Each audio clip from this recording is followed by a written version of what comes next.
Dia betul-betul pilihan Tuhan ya, yang sebetulnya berada di dalam situasi kondisi yang tidak memungkinkan. Tapi Tuhan kirim orang-orang yang luar biasa ya di samping dia dan lain-lainnya. Jadi intinya menerima panggilan Tuhan itu saya bergumul sekali. Kenapa di dalam menerima panggilan Tuhan ada bermacam-macam latar belakang yang saya tidak mengerti gitu. Artinya apakah panggilan kita ini semuanya sama gitu kan ya?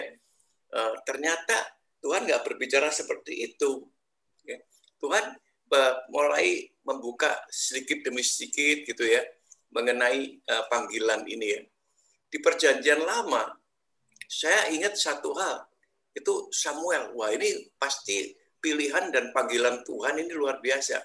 Tapi waktu saya baca, sebenarnya Samuel tuh masih kecil sekali ketika ibunya bernasar bahwa Tuhan, kau pakai anakku ini. Jadi Tuhan sebetulnya si Samuel nggak tahu apa-apa, tapi ternyata nasar daripada seorang ibu itu didengar oleh Tuhan, sehingga Tuhan mempersiapkan Samuel ini. Samuel kecil ini ada di dalam rumah Eli. Padahal anak-anak Eli kita tahu semuanya nggak karu-karuan. Nah, apalagi anak yang dititipkan orang ke Eli, saya nggak tahu bagaimana dia dididik sampai menjadi luar biasa gitu. Saya nggak ngerti, tapi saya hanya tahu satu, bahwa dia betul-betul telah dipilih dan merupakan panggilan Tuhan. Nah, kemudian saya mempelajari, lalu panggilannya apa sebetulnya siapa namanya Samuel ini. Kalau saya pelajari pada saat itu di Perjanjian Lama itu masih zamannya hakim-hakim sebelum Saul ya, tapi sebelumnya adalah hakim-hakim. Dan ternyata Samuel ini terpanggil sebagai hakim yang terakhir sebetulnya. Karena setelah itu dia mengurapi Saul dan Saul menjadi raja. Nah, kemudian saya mulai berpikir, kalau gitu ada panggilan untuk menjadi raja dong. Kira-kira seperti itu kan ya. Dan Tuhan mulai membukakan bagaimana Saul itu akhirnya terpilih dan terpanggil sebagai raja. Tapi sebetulnya kalau kita pelajarin, sebetulnya sekali Tuhan itu berat sekali untuk memberikan panggilan sebagai raja. Kita baca kisah Samuel, bagaimana Samuel mengatakan, gimana ya, ini bangsa ini minta raja. Kemudian si Tuhan mengatakan kepada Samuel, udah deh, nanti aku akan siapkan aja. Memang mereka sebetulnya lagi berontak gitu ya, atau mereka lagi nggak suka sama aku, bukan sama kamu, dikatakan seperti itu kira-kira kan ya.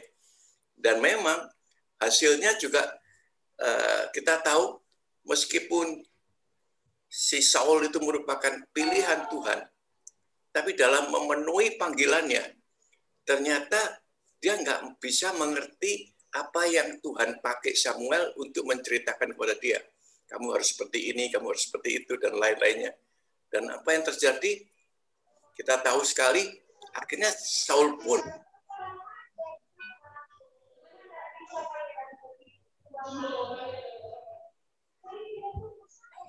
Oke.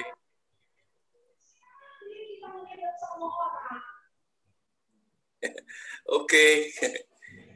Masih ada anak-anak banyak ya, tapi bagus sekali, paling tidak mereka lagi aktif. Oke, saya teruskan.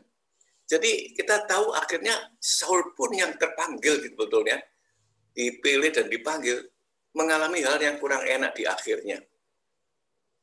Dan saya kemudian mulai memikirkan mengenai Hizkia kemarin.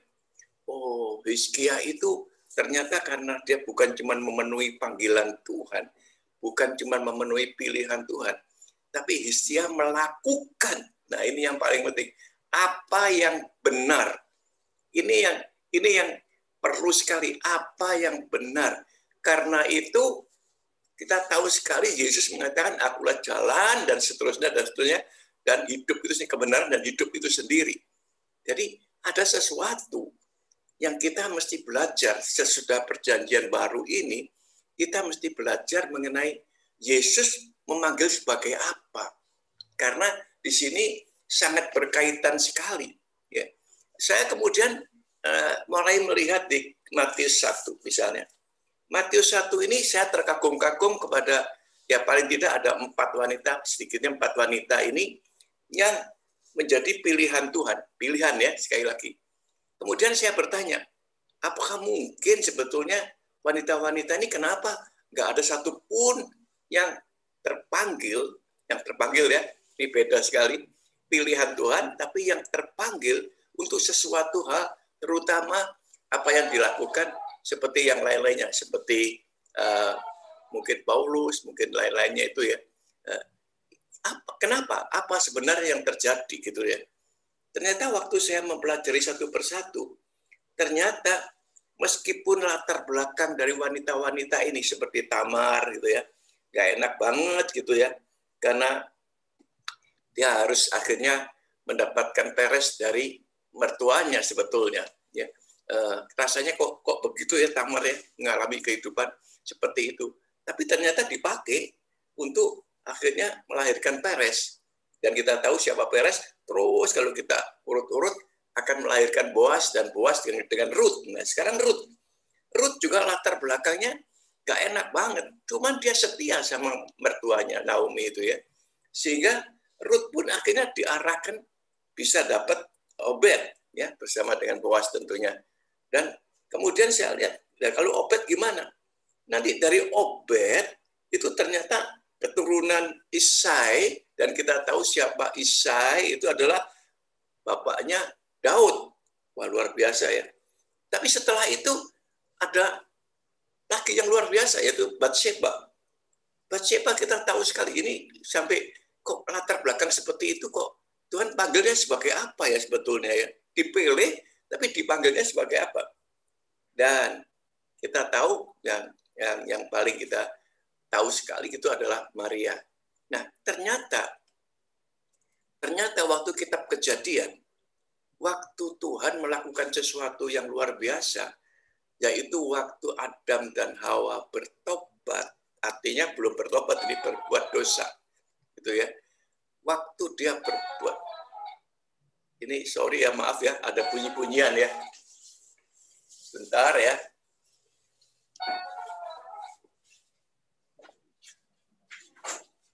Apa ya?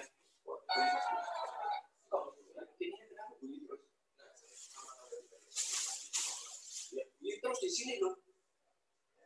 Bunyi terus di sini. Kan terganggu itu. Itu kan ngajak bunyi terus. Oke, maaf ya. Ada bunyi-bunyian di latar belakang karena ada tamu kelihatannya. Iya. Oke. Jadi sampai di mana tadi? Wah, ini agak oke, saya teruskan aja. Waktu Kejadian itu, waktu Adam dan Hawa berbuat dosa, kemudian dikatakan seperti ini sama Tuhan. Oke, kamu telah berbuat salah, maka orang yang bersalah ada hukumannya. Nah, untuk Adam dikatakan kamu sebagai pria, kamu akan bekerja keras. Dikatakan seperti itu ya, untuk menghidupin keluarga kamu. Ya, paling tidak itu yang dikatakan seperti itu. Nah, lalu kalau untuk Hawa gimana? Hawa akan melahirkan. Hawa ternyata akan melahirkan. Nah, di sini kita nggak meneruskan sebetulnya. Hawa itu memang disinilah kejadian. Dia akan dipakai, dipilih, dipakai. Panggilannya adalah melahirkan suatu generasi, keturunan yang ilahi. Kita tahu ya, kita bisa baca firman-Nya di situ, bahwa Hawa itu melahirkan keturunan ilahi. Jadi saya baru mengerti, oh, meskipun Tamar, Ruth, dan Batsheba pun ternyata itu menjalankan panggilan Tuhan dengan benar. Bayangkan aja, bagaimana caranya sampai Tamar itu bisa dapat Yehuda. Bagaimana caranya Ruth, kesetiaannya yang luar biasa, akhirnya bisa dapat Boas.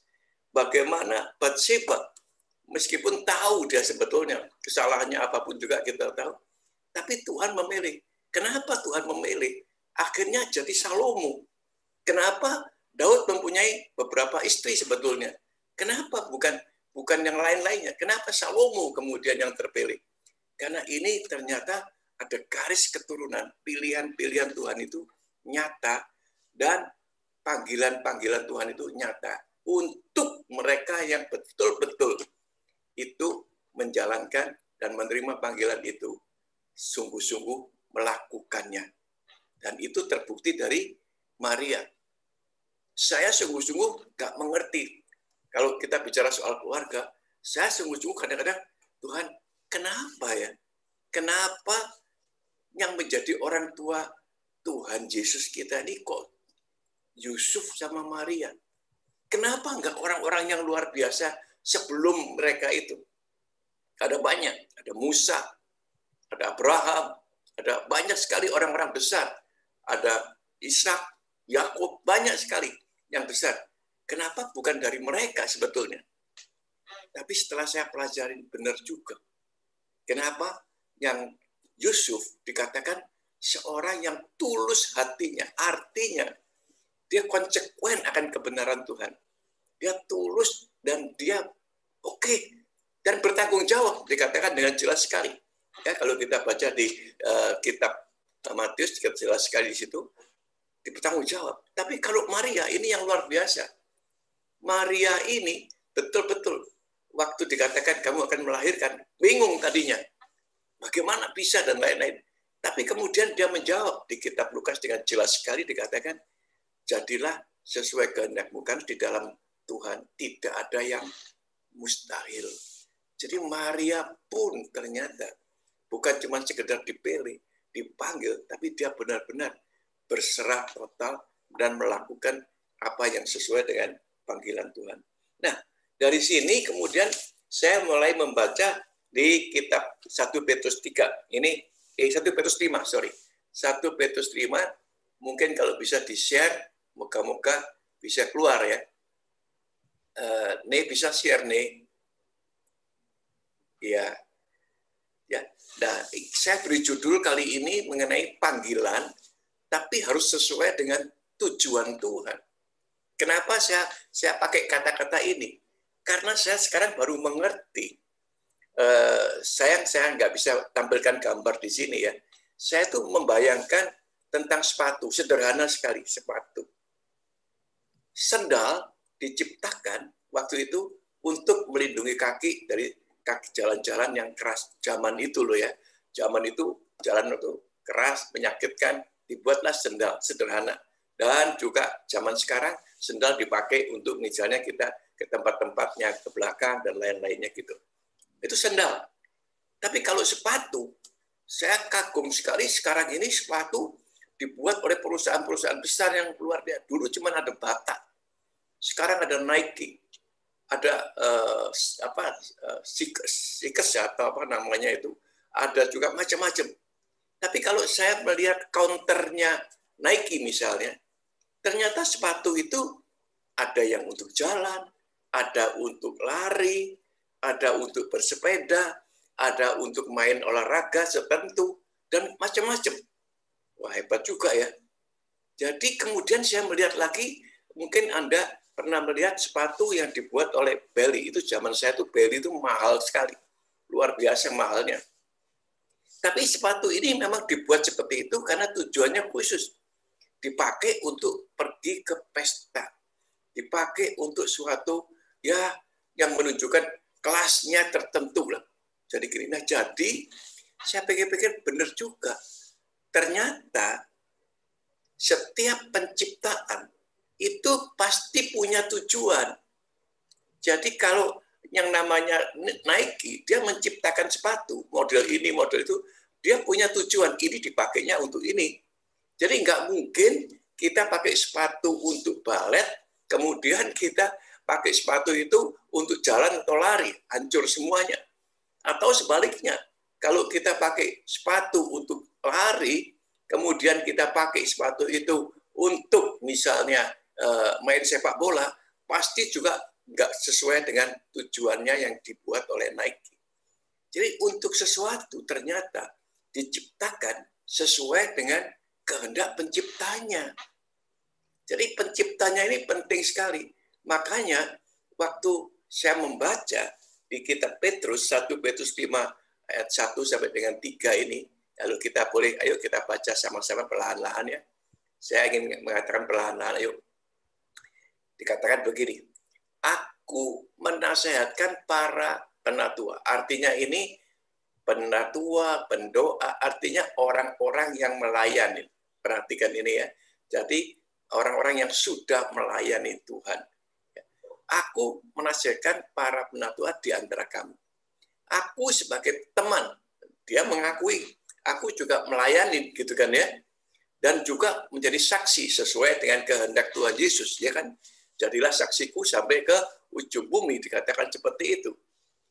Menjadi saksi tentang penderitaan Kristus yang juga akan, nah ini yang penting. Jadi saya ingin digarisbawahi kata-kata menasehatkan, ya itu bisa diganti kasih garis merah gitu ya misalnya.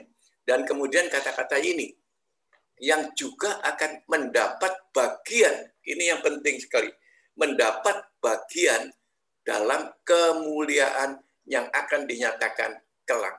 Jadi kita ini sudah dipilih betulnya untuk bisa mendapat bagian kemuliaan Allah. Artinya pada saat kita menerima Tuhan Yesus, bertobat dan menerima Dia, maka bukan saja kita diselamatkan, tapi kalau kita melakukan sesuai dengan kehendak Dia, maka kita akan dapat bagian dalam kemuliaan yang akan dinyatakan kelak. Jadi tolong ini digarisbawahi ya. Ini Petrus yang mengatakan seperti ini. Kemudian, nah ini yang penting sekarang. Petrus kemudian mengatakan seperti ini. Gembalakan, ini Petrus yang mengatakannya, gembalakanlah kawanan domba Allah yang ada padamu. Jadi Petrus itu menceritakan, gembalakan ya, kawanan domba Allah yang ada padamu. Nah tadi mengenai pelayanan, tadi mengenai melayani. Sekarang tiba-tiba Petrus mengatakan, gembalakan ya, kawanan domba Allah yang ada padamu. Jangan, perhatikan, dengan paksa, tetapi dengan sukarela. Sesuai dengan, perhatikan, kehendak Allah. Dan jangan karena mau mencari keuntungan, tetapi dengan pengabdian diri. Jadi di sini penting sekali, kata gembalakan, itu boleh dikasih garis merah. Gembalakanlah, itu penting ya. Kemudian dikasih jangan mencari keuntungan, perhatikan, jangan ego yang ditonjolkan, tapi pengabdian. Ya, 3 kata ini perlu sekali di garis merahi gitu ya. Kenapa demikian? Saya heran, kenapa Petrus ya yang mengatakan gembalakan nah ini ya? Kenapa bukan yang lain-lainnya ya? Maka saya mempelajari, ternyata Petrus memang satu-satunya murid Tuhan yang ditantang oleh Tuhan sendiri. Kita tahu bagaimana setelah dia menyangkal 3 kali, tapi juga dia kemudian dikatakan, Petrus, gembalakanlah domba. 3 kali dikatakan, gembalakanlah domba. Gembalakanlah, dikatakan seperti itu kan ya. Kalau engkau memang ini, gembalakanlah umatku, gembalakanlah umat, selalu begitu. Oh, saya yakin, saya percaya betul bahwa itu juga terjadi di kitab Matius ya, Matius atau Markus saya lupa. Bagaimana di atas batu karang ini aku akan membangun umatku. Jadi memang panggilan khusus buat Petrus itu untuk menggembalakan.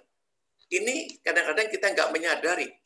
Kenapa ini nggak terjadi dengan Saulus ya maksudnya, untuk menjadi Paulus. Karena kalau kita baca pelan-lahan nanti, ya saya tidak mencantumkan di sini, nanti kalian mungkin bisa melihatnya gitu ya.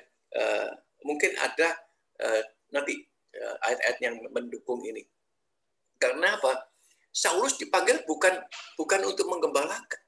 Saulus dipanggil jelas sekali untuk memberitakan kabar baik, ya, untuk bisa menceritakan tentang penderitaan Tuhan Yesus, untuk bisa menceritakan tentang pengorbanan Tuhan Yesus kepada bangsa-bangsa. Ada bedanya sekarang ini. Nah, saya mulai mengerti. Ada yang dipanggil seperti itu, ada yang dipanggil seperti ini. Bahkan ada yang dipanggil sebagai hal-hal yang lain. Seperti misalnya, sebetulnya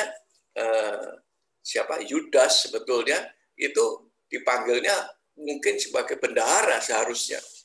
Tapi sayangnya dia nggak menjalankan apa yang dikehendaki Tuhan, bahkan dia berkhianat ya. bisa terjadi hal itu meskipun menjadi murid Tuhan. Kadang-kadang kita mesti hati-hati.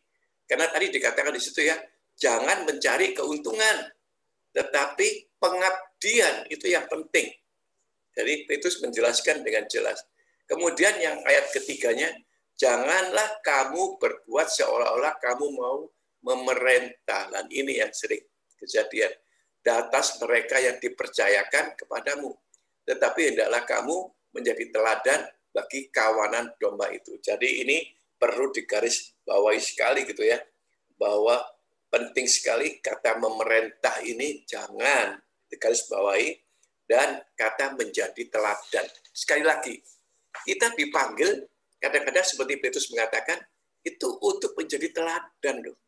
Apapun juga panggilan kita nantinya, kita harus tahu bahwa kita harus menjadi teladan, bukan menjadi dikatakan orang yang memimpin, orang artinya orang yang menjadi orang nomor satu lah, orang yang hebat lah. Enggak gitu panggilannya Tuhan. Karena kadang-kadang kita karena kekayaan, karena kekuasaan, kita menjadi mata gelap, kemudian jadi enggak karu-karuan ya hasilnya. Karena cuma keingin menunjukkan bahwa kita hebat, kita malah berantakan. Tapi dikatakan menjadi teladan. Memang enggak mudah untuk menjadi teladan. Tapi ini penting karena ini adalah firman Tuhan sendiri. Nah, sampai di sini mungkin kalian sudah mulai mengerti sedikit ya perbedaan di mana ada yang dipanggil pelayanan khususnya, tapi kemudian ditingkatkan menjadi dipanggil sebagai penggembala atau gembala. Kemudian saya bertanya, apakah semuanya orang dipanggil sebagai gembala? Tuhan? Ya, halo? Tidak, Pak. Tidak, Pak. Ada suara tadi? Ada yang bertanya mungkin? Tidak, Pak. Ya, oke. Saya teruskan ya. Tapi suara saya cukup jelas ya di sana ya? Jelas, Pak. Oke. Jadi kemudian apakah setiap orang nantinya dipanggil seperti itu? Kemudian Tuhan mengatakan, enggak seperti itu. Coba perhatikan. Nah, saya mulai perhatikan satu persatu gitu ya. Memang berbeda-beda ya. Ya, kita bicara mengenai murid Tuhan aja. Ya. Ini kenapa saya ada Markus 4 ayat 19 ya. Mestinya Matius 4 itu salah tulis itu ya. Jadi mestinya Matius 4 ayat 19 seharusnya ya. Gini, waktu Tuhan memanggil ya, pertama kali mereka mengatakan jadilah muridku. Dan Tuhan mengatakan apa? Aku akan menjadikan engkau apa? Penjala manusia. Penjala manusia. Jadi sebetulnya panggilan utama Tuhan itu untuk kita semuanya. Kita akan menjadi orang yang memenangkan atau membawa jiwa-jiwa untuk mengenal Tuhan, bertobat, dan mengakui Yesus sebagai Tuhan dan Juru Selamat. Itu yang paling penting. Itu cara menjalannya. Jadi bukan ikat, tapi menjalannya manusia. Jadi ini panggilan umum. Panggilan semua yang percaya kepada Tuhan akan dipanggil untuk seperti itu. Ya, untuk memenangkan jiwa-jiwa, untuk menjadikan mereka kemudian nanti murid Tuhan Yesus. Kenapa? Karena di situ jelas sekali. Ini adalah panggilan yang betul-betul umum sifatnya. Dan saya mengerti sekali bahwa karena itu ada banyak beda-beda yang Tuhan ingin sampaikan. Tapi panggilan utama kita adalah menjadi saksi. Itu betul. Memenangkan jiwa-jiwa dengan menjadi saksi paling sedikit itu. Ya, menjadi terang, menjadi garam. Itu semuanya adalah panggilan yang utama, panggilan untuk semua orang yang percaya kepada Tuhan Yesus. Itu yang pertama kemudian ya. Nah, kalau selanjutnya itu murid-murid. Kemudian saya membaca tentang Yohanes Pembaptis. Oh, ini Yohanes Pembaptis kok beda sekali. Luar biasa nih orang. Ya, waktu di dalam kandungan aja dia sudah mengenal Yesus, bayangin aja. Ya, kita tahu semuanya ya. Tapi yang menjadi luar biasa di Yesaya 40 ayat 3 itu dikatakan dengan jelas ke Yesaya 40 ayat 3 bahwa dia adalah pembuka jalan. Dia akan membuka jalan. Dia akan berteriak-teriak. Untuk apa? Untuk keselamatan bangsa-bangsa. Jadi panggilannya khusus. Jadi pilihannya udah jelas, tapi panggilannya khusus untuk Yohanes Pembaptis. Gak banyak orang yang seperti ini. Ya, mungkin Anda ingat Reinhard Bonnke misalnya. Reinhard Bonnke, ya itu Matius tadi 4 ayat 19, dan kemudian Yesaya 40 ayat 3. Ada suara yang berseru-seru, persiapkanlah di padang gurun jalan untuk Tuhan, luruskan di padang belantara jalan raya bagi Allah kita. Jadi ini ada yang buka jalan, dan orang yang buka jalan ini nggak mudah, tantangannya banyak. Kita tahu akhirnya juga si Yohanes Pembaptis dipenggal kepalanya. Ya. Tapi dia melakukan apa yang menjadi kehendak Allah. Dia melakukan penciptanya waktu memberikan kepada dia melakukan itu dengan luar biasa. Ya. Jadi Yohanes Pembaptis ini memang luar biasa sekali gitu ya, sehingga dia diperkenan untuk membaptis Tuhan Yesus sendiri. Bayangin, sampai dia gak enak sekali. Aku rasanya gak layak lah untuk membuka tali sepatu aja gak layak. Tapi Tuhan mengatakan, inilah kehendak Allah. Luar biasa. Jadi sesuatu yang sudah diarahkan, dituntun, dan dibimbing untuk akhirnya Yohanes Pembaptis itu menjadi orang yang memang dikatakan yang pembuka jalan bagi Tuhan sendiri. Banyak tantangannya. Kemudian misalnya, kalau kita baca dari Kisah Para Rasul 9 ayat 15, itu bicara mengenai Saulus yang kemudian baru berjumpa dengan Tuhan.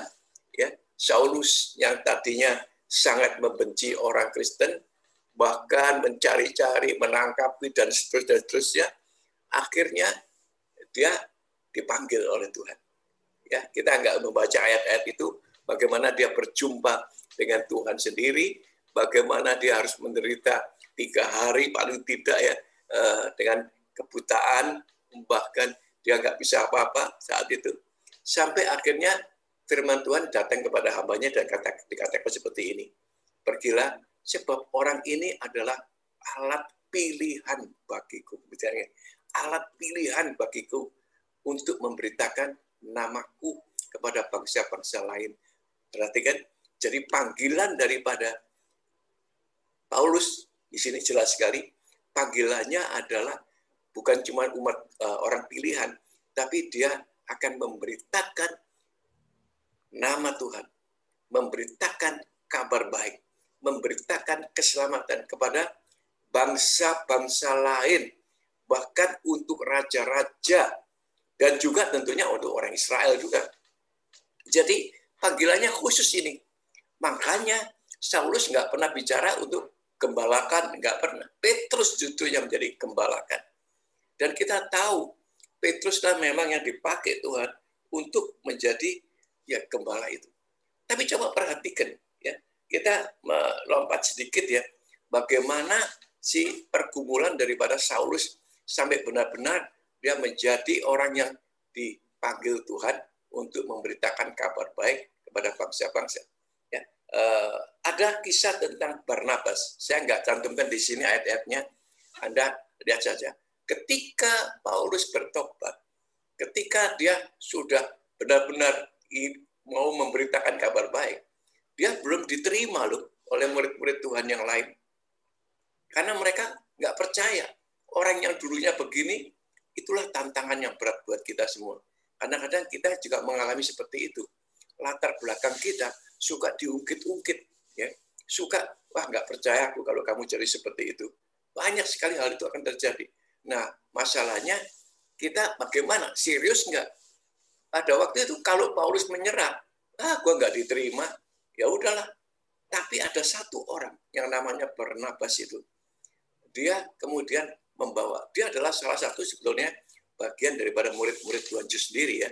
Kemudian tapi bukan di 12 murid yang dipilih Tuhan itu. Kemudian Barnabas lah yang kemudian membawa Saulus. Dan bukan cuma membawa Saulus. Dia mengajar, dia memimpin, dia memperkenalkan, dia mempertanggungjawabkan semuanya. Jadi ada orang seperti Barnabas ini yang sebetulnya pilihan juga dia. Tapi panggilannya khusus untuk juga menjadi mentor atau memimpin seseorang untuk menjadi sesuai dengan apa yang Tuhan maui. Jadi mulai kelihatan sekarang macam-macam panggilan itu memang. Barnabas nggak begitu menonjol sekali, apalagi di Alkitab gitu ya. Tapi karena dialah kemudian apa yang terjadi, meneruskan generasi per generasi tentang pengajaran Tuhan yang benar. Jadi intinya kemudian Saulus dimenangkan, dan kita tahu siapa Paulus. Dia menulis demikian banyaknya di Perjanjian Baru. Ya, karena apa? Karena dia memang diamankan, dia memang diajar, dia memang dipimpin oleh Tuhan sendiri. Sehingga kita lihat sekali Barnabas di sini ada fungsinya, ada panggilannya. Jadi saya melihat bahwa setiap penciptaan, kita semuanya diciptakan, tapi kita juga, Tuhan tuh mau. Satu hal yang menjadi panggilan umumnya adalah menjadi segambar dan serupa dengan Dia, dan itu tentunya harus menjadi teladan bahwa saya segambar dan serupa dengan Tuhan, bahwa saya sungguh-sungguh dipanggil untuk itu, dan untuk itu ya, ini pilihannya, untuk itu ada panggilan khususnya nanti, dan itu perlu sekali kita semuanya diperlengkapi untuk bisa mendengar panggilan khususnya ini. Saya ingin bersaksi sedikit di sini. Waktu saya bertobat, usia saya udah 40 tahun. Padahal 17 tahun saya sudah menjadi orang Kristen sebetulnya. Dari usia 23, saya sudah mengenal Tuhan, dalam arti kata mengenal gerejanya, mengenal semua liturgi dan seterusnya. Saya menjalankan itu semua. Agamanya saya tahu. Tapi 17 tahun, itu saya terus terang tidak mengerti tentang apa yang Tuhan mau, kehendak Tuhan. Bahkan saya ingin katakan, saya belum mengenal Yesus secara benar. Ya. Setelah usia saya 40 tahun, Tuhan menjamah saya. Saya nggak cerita bagaimana ceritanya, tapi saya bertobat pada usia 40 tahun. Itulah pertobatan saya, bahwa saya menerima Yesus sebagai Tuhan dan Juru Selamat. Nah, seperti biasa, ketika bertobat, saya kemudian mulai belajar, mencari, karena saya ingin mengenal Dia dengan baik. Saya belajar mengenal, dan saya cuman, ya maklum, saya sebagai seorang pengusaha, jadi saya bukan belajar teologi ya, tapi saya kemudian belajarnya bagaimana melayani Tuhan. Dan saya aktif sekali. Hampir 10 tahun penuh saya melayani Tuhan di dalam full gospel, dan saya melihat Tuhan memberkati. Wah, saya pikir, ya sudah, ini panggilan Tuhan. Saya pikir begitu ya. Karena ini saya jelaskan bahwa panggilan Tuhan itu bisa naik demi naik gitu ya. Artinya tambah lama tambah sesuatu yang Tuhan kehendaki akan muncul dengan jelas. Tapi saya diperlengkapi. Saya belajar di situ untuk menjadi seorang pengusaha yang melayani Tuhan. Belajar untuk memenangkan jiwa-jiwa. Wah, saya membuka banyak sekali persekutuan-persekutuan pengusaha di mana-mana gitu ya. Tujuannya saya cuma bersaksi aja. Saya belum bisa khotbah, jangankan khotbah, bersaksi aja waktu itu masih keringat dingin segala macam ya. Tapi kemudian saya membiasakan diri.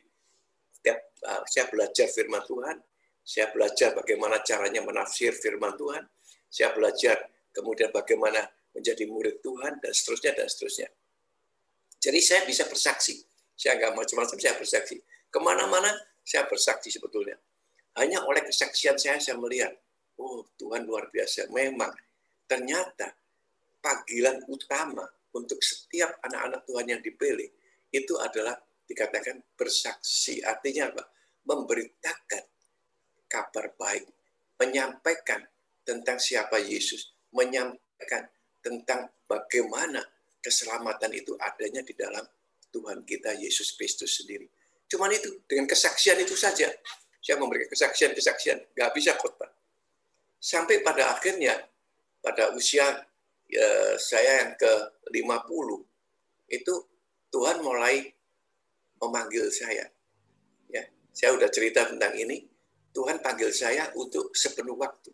Waduh, saya masih mikir-mikir tuh ya, enakan seperti ini, jadi pengusaha, tapi bisa melayani. Saya pikir ini yang terbaik. Ini seperti Paulus, seperti itulah kira-kira gitu ya.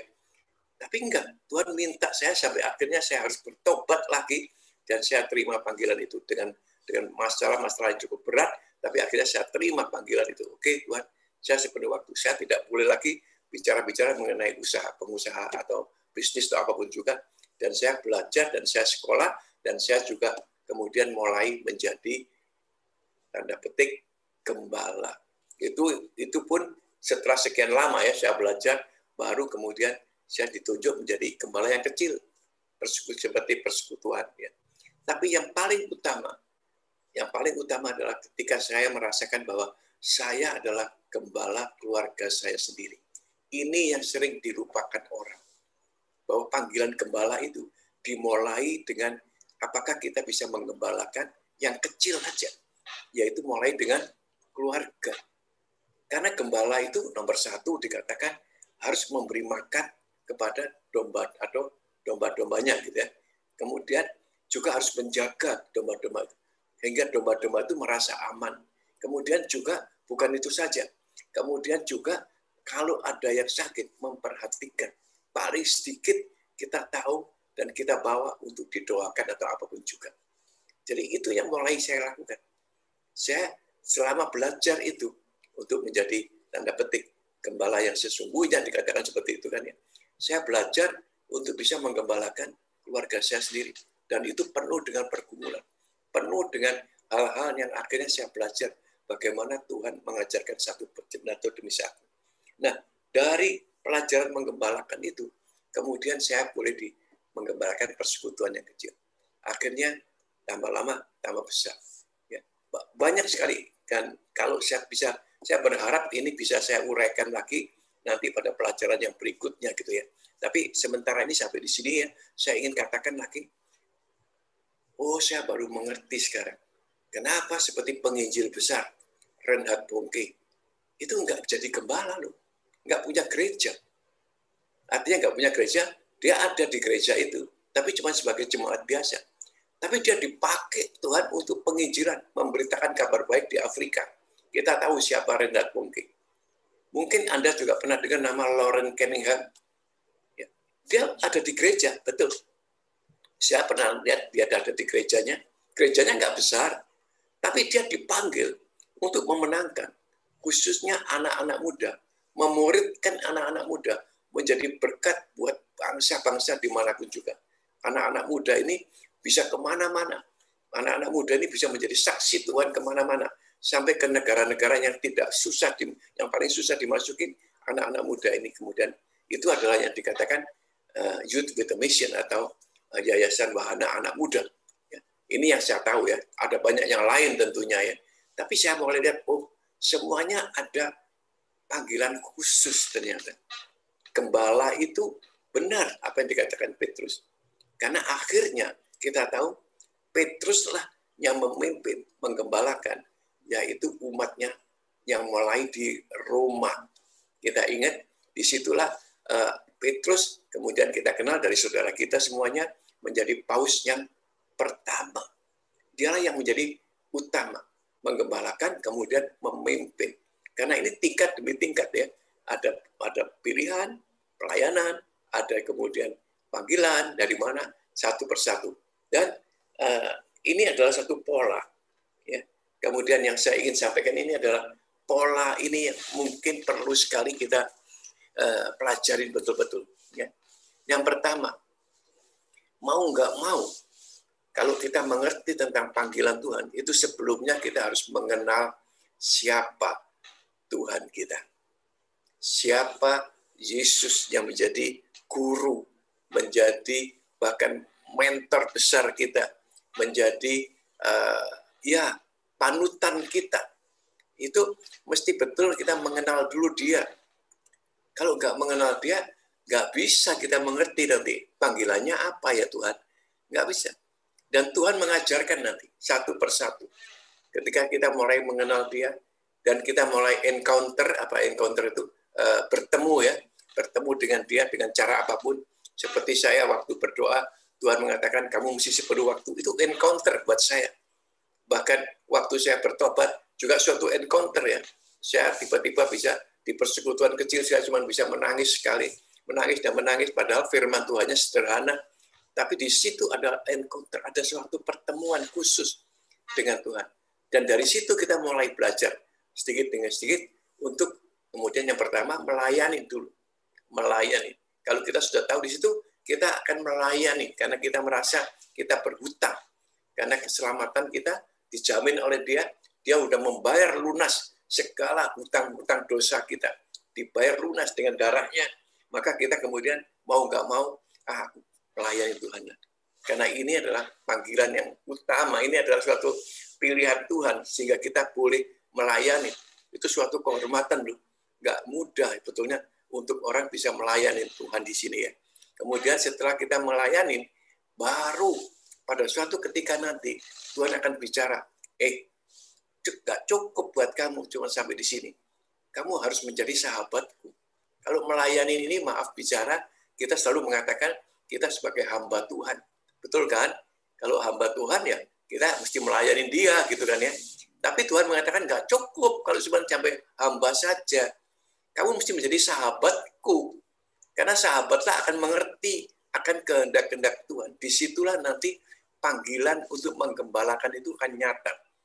Meskipun menggembalakan ini bukan berarti kita semuanya menjadi pendeta gitu ya. Kita semuanya menjadi gembala sidang gitu ya. Itu kata-kata menggembalakan jangan sekali-sekali diartikan seperti itu. Kadang-kadang kita terpanggil untuk menggembalakan karyawan, menggembalakan keluarga. Jadi kita mungkin dipanggil, diberkati menjadi pengusaha yang berhasil. Akhirnya untuk apa? Untuk menggembalakan. Menggembalakan siapa? Karyawan kita. Karena mereka itu sebagai domba-domba atau umat Tuhan yang perlu sekali diajarkan, dipimpin, dibimbing, dan seterusnya, dan seterusnya. Atau kalau mungkin sudah, saya terpanggil di dalam bidang ternyata politik. Boleh nggak ya? Saya menjadi ketua organisasi atau gimana? Doa sama Tuhan. Mungkin dipanggilnya sebagai itu. Ya.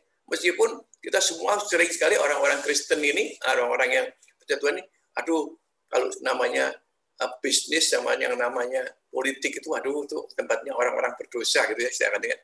Tapi kalau kita dipanggil ke situ, kita bisa menjadi orang-orang politik yang luar biasa.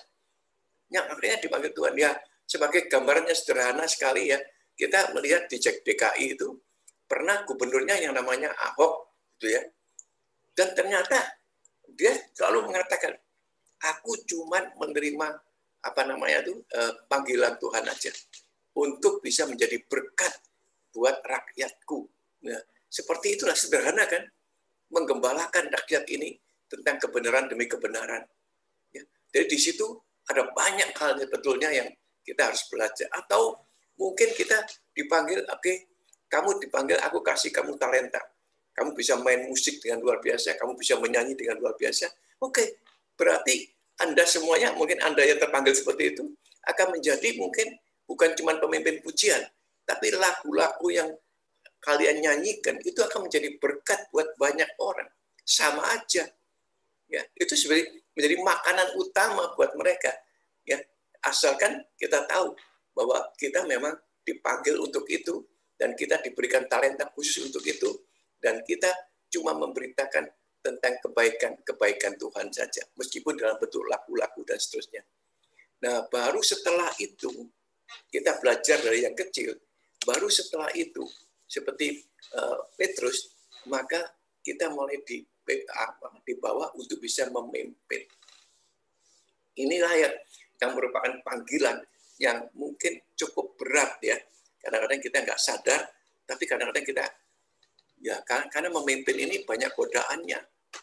Yang tadi saya katakan, kalau kita memimpin kemudian dengan paksa dan mencari keuntungan, wah, itu yang terjadi banyak sekali, maaf bicara, mungkin hamba-hamba Tuhan yang katakanlah ya, pemimpin-pemimpin gereja yang kemudian jadi problem, jadi masalah. Saya nggak akan menyebutkan siapa dan di mana. Karena nggak menyadari bahwa memimpin domba, memimpin umat Tuhan, itu banyak tantangannya dan banyak persoalan yang harus kita hadapi. Karena itu kita sampai di sini, kita belajar untuk pola ini, kita mesti mengenalnya dengan baik. Pola ini kita mesti mengerti dengan baik. Sehingga kita benar-benar memenuhi panggilan Tuhan secara utuh, secara benar. Dan ini yang ingin saya sampaikan pada pagi hari ini. Ya, mungkin kalau ada yang mau bertanya, silahkan. Ya, ini waktunya Anda bisa bertanya, gitu ya.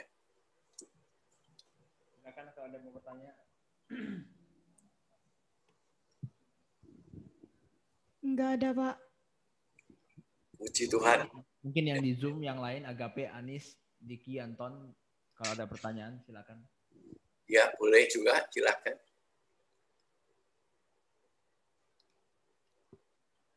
Oke, kalau tidak ada, ya puji Tuhan, saya harap ini pelajarannya bisa ditangkap dengan benar.